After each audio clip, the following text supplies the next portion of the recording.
محترم سامعین و ناظرین، اللہ تبارک و تعالی نے اپنے محبوب پیغمبر سید الاولین والآخرین محمد مصطفیٰ احمد مجتبیٰ صلی اللہ علیہ وسلم کو اتنا حسین و جمیل پیدا فرمایا کہ ابن مسلمہ رحمۃ اللہ علیہ ایک مشہور تابعی گزرے ہیں۔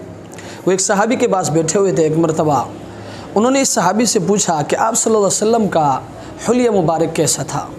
تو اس صحابی نے بڑی شوق سے، بڑی محبت سے آپ کا حلیہ مبارک بیان فرمایا اور فرمایا کہ آپ صلی اللہ علیہ وسلم کی پیشانی مبارک بڑی دل فریب تھی، اور آپ کا چہرہ مبارک کوشادہ جس پر سرخی اور سفیدی تھی، آپ کی بھویں مبارک اتنی خوبصورت تھی جیسے بنائے ہوئے ہے، اور آپ کا سینہ مبارک چوڑا تھا، اور آپ کے ہتھیلی مبارک پرگوش تھے۔ حضرت انس رضی اللہ تعالیٰ عنہ فرماتے ہیں کہ آپ صلی اللہ علیہ وسلم کا جسم مبارک اتنا نرم تھا، وہ فرماتے ہیں کہ میں نے ریشم کو بھی چھوا، اور آپ صلی اللہ علیہ وسلم کے جسم مبارک کو بھی چھوا، اور میں اس نتیجے پر پہنچا کہ آپ صلی اللہ علیہ وسلم کا جسم مبارک وہ ریشم سے بھی زیادہ نرم تھا۔ سرکار دو عالم صلی اللہ علیہ وسلم فرماتے ہیں کہ میرے بھائی یوسف وہ صبیح تھے۔ صباحت کہتے ہیں اس چہرے کو جس پر سفیدی غالب ہو، اور سرکار دو عالم صلی اللہ علیہ وسلم فرماتے ہیں کہ میں ملی ہوں۔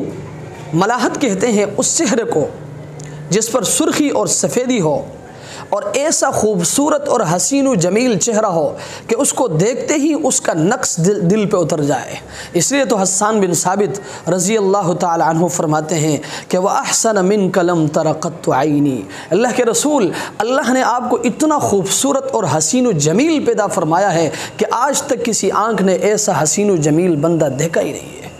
وَأَجْمَلَ مِنْكَ لَمْ تَلِدِ النِّسَاءُ، اللہ کے رسول آپ اتنے خوبصورت ہیں کہ آپ جیسا بیٹا آج تک کسی ماں نے جنا ہی نہیں۔ خُلِقْتَ مُبَرَّأً مِّن كُلِّ عَيْبٍ، اللہ نے آپ کو ہر عیب سے مبرہ اور پاک پیدا کیا ہے۔ كَأَنَّكَ قَدْ خُلِقْتَ كَمَا تَشَاءُ، ایسا لگتا ہے جیسے آپ نے چاہا اللہ نے آپ کو ایسے ہی پیدا فرمایا۔